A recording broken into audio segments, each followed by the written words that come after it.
싶은 말씀. 레위기 7장 11절부터 27절입니다. 11절 한 절 읽겠습니다.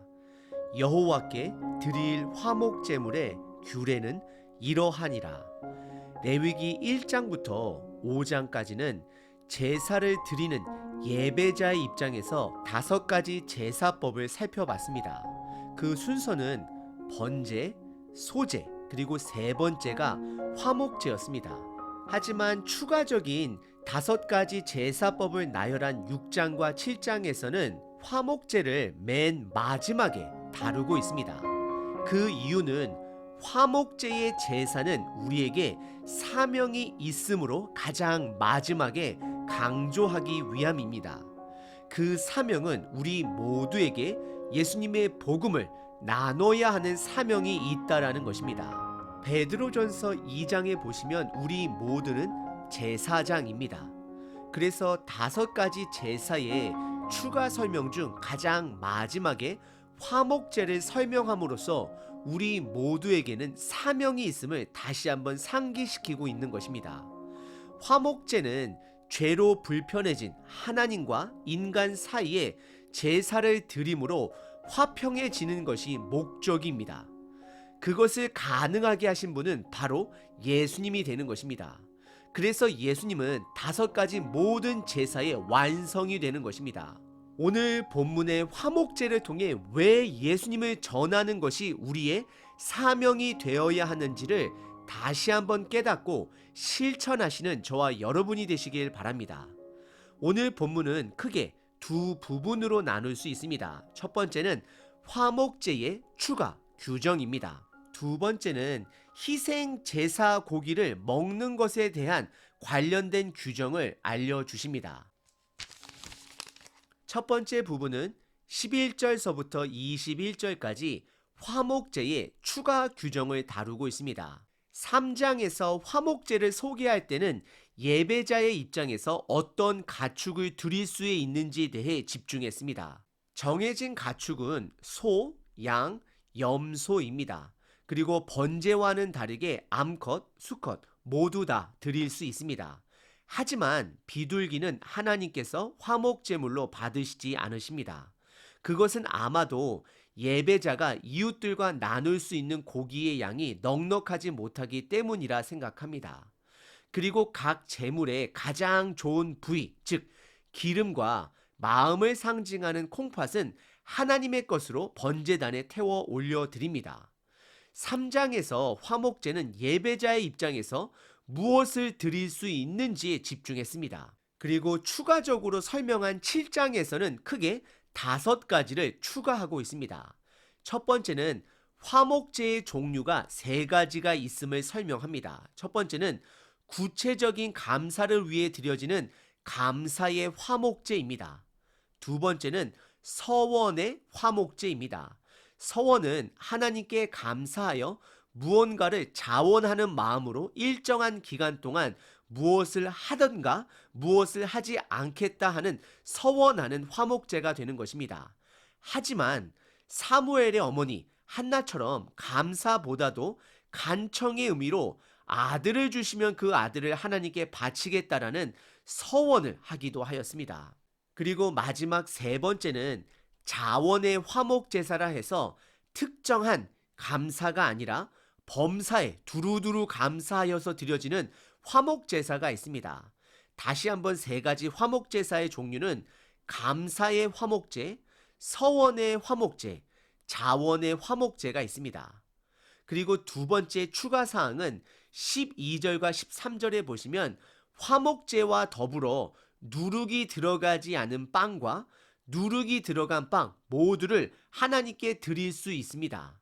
우리는 여기서 누룩이 들어가지 않은 빵은 무교조를 통해 어느 정도는 이해가 되지만 누룩이 들어간 빵을 하나님께 드리는 것은 궁금한 사항이기도 합니다.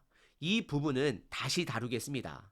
그리고 3번째 추가된 사항은 예배자가 유일하게 본인이 드린 희생 제물의 고기를 먹을 수 있는 제사가 희생 제사임을 말하고 있습니다. 먼저 콩팥과 기름은 하나님께 올려드립니다.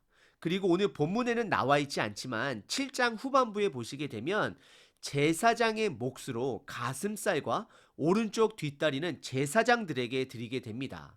그리고 나머지 모든 부위는 예배자가 직접 가지고 가서 식구들과 이웃들과 나누어 먹게 됩니다.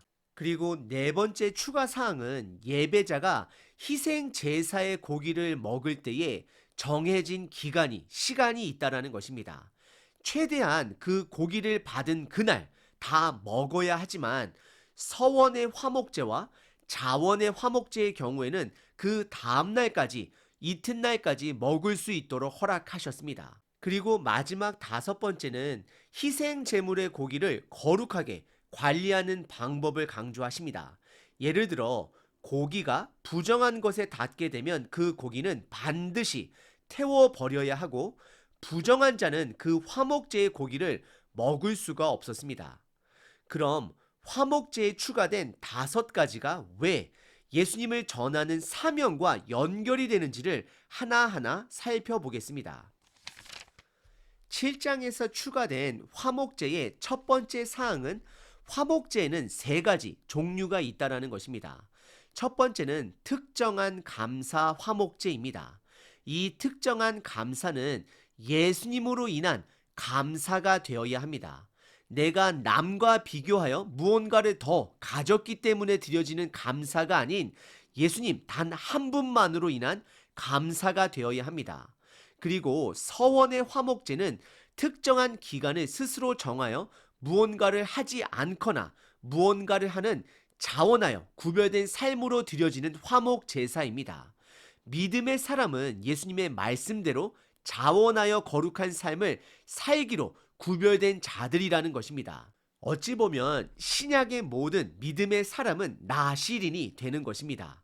우리는 이 땅에서 세상 문화 속에 함께 살아가지만 구별되어 거룩한 삶을 살아야 하는 서원의 화목제로 살아가야 합니다. 그리고 마지막은 자원하는 화목제사입니다. 이것은 범사에 감사하는 것입니다. 우리는 하나님의 주권을 신뢰합니다. 그래서 현재 고난 속에서도 또는 내가 이해하지 못하는 어려운 현재 상황 속에서도 하나님의 신실함으로 감사할 수 있는 자가 자원의 화목제를 하나님께 올려드리는 자가 되는 것입니다. 그리고 두 번째는 누룩이 들어가지 않은 빵과 동시에 누룩이 들어간 빵 또한 하나님께 화목제로 드릴 수 있다라는 것입니다. 신약에서 누룩이라는 것은 죄를 상징하는 것이고 부패를 상징합니다. 그래서 누룩이 들어가지 않은 빵은 예수님을 상징합니다. 왜냐하면 예수님은 누룩이 없는 분이시기 때문입니다. 죄가 없는 분이시기 때문입니다. 그리고 예수님께서는 내가 생명의 떡이다라고 외치셨습니다. 그럼 반대로 누룩이 들어간 빵은 죄 많은 저와 여러분들을 상징합니다. 사람들인 것입니다.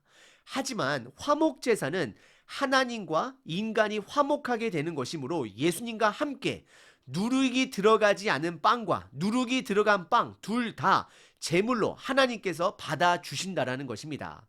이것은 전적인 예수님의 은혜로 그분과 함께 우리의 삶을 하나님께 드릴 수 있음을 말씀하고 있는 것입니다. 그리고 세 번째는 희생 제물의 몫입니다. 가장 좋은 기름과 우리의 마음이 담긴 콩팥은 하나님의 몫이 되는 것입니다. 그래서 번제단 위에 온전히 태워드립니다.